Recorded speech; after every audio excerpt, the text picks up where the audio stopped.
اونقدر گرم شده خمیر رو بندازی رو آسفالت کوچه 2 دقیقه بعد نون تافتون میشه. لامصب خورشید جوری کفری میتابه انگار تقصیر ماست. اعصاب نداری طولو نکن خب. تابستون داغی شده خاندایی. راستی آقا جون کجاست؟ بعدنها رفت خوابید، ولی از بس گرمه عوض خور و پف داشت قلقل میکرد. فکر کردم جوش آورده، میخواستم بیدارش کنم بزنه بغل سر چه دیدم خودش زد دنده سبک. میگم عجیب خاندایی، تو این گرما آدما دارن از بین میرن ولی کرونا تازه موتورش داغ شده. دایی از بس که تو تلویزیون و هیئت دولت کوفتیشون به این ویروس بی‌محلی کردن، مثل که سر لج افتاده زده تو رگ انتقام. خاندایی بیرون میری تو رو خدا مواظب خودت باش، یه وقت به خاطر گرما ماسکو از صورتت بر نداری یا؟ نه دایی مگه دیوونم؟ بیرون هیچ وقت ماسکمو بر نمیدارم، ولی خدا از سر تقصیرات این نظام متقلب نگذره. اینقدر که ماسکا رو کوتاه کردن دیگه گوشام شبیه آینه بغل خواهر شده. تازه برای یه بسته 50 تایی هم 180,000 تومان ازم پول گرفتن. همشونم کشکوداهن. یعنی اینا از بابت کرونا هم دارن کاسبی میکنن؟ مگه یادت رفته دی خامنه گفت کرونا رو تبدیل به یه فرصت میکنی؟ اقتصاد مقاومتی که میگفتن همینه دیگه، یعنی دست میکنیم تو جیب مردم هم باید مقاومت کنن.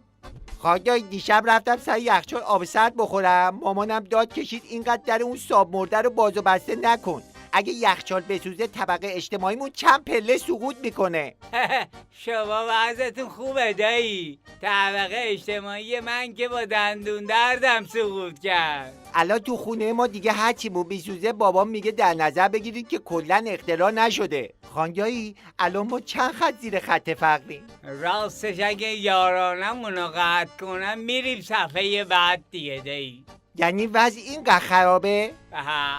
دایی از مرحله پرتی تا الان بلایی سر مردم آوردن که شبای جمعه اموات برای ما فاتحه میخونن، جمع میشن میگن شادی روح زنده ها الفاتحه. خب دایی خبرترینو بخون ببینم تو این گرما یه خبر خنک داری یکم بخندیم یا نه؟ الان میخونم خاندایی. جفنگ بافترین موجود هفته جهانگیری معاون روحانی گفت در دولت تلاش ما این بود که چهره خشن فقر در جامعه نباشد و ما اجازه ندادیم که اقتصاد کشور دچار فروپاشی شود. اونقدر دروغ بگو تا دماغ تو برابر اختلاساتون بشه. بابا اقتصاد ورشکسته جلو اقتصاد شما وال استریت جهان دماغ. یعنی چی خاندایی؟ دایی با این تورم و بدبختی قیمت دلار و سکه به نظرم اونی که مملکت ما رو جهان سوم خونده احتمالات تا سه بیشتر بلد نبوده بشماره. خاندایی جانم توی کتابی خوندم که خمینی میگفته اقتصاد مال خره. والا این اقتصاد که ما داریم میبینیم مال خرم نیست. آخه کدوم خری میتونست در عرض 41 سال دلار 7 تومانی رو به 24,000 تومن برسونه؟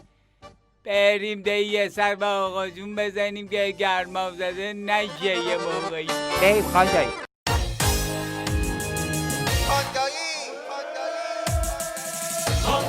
خاندایی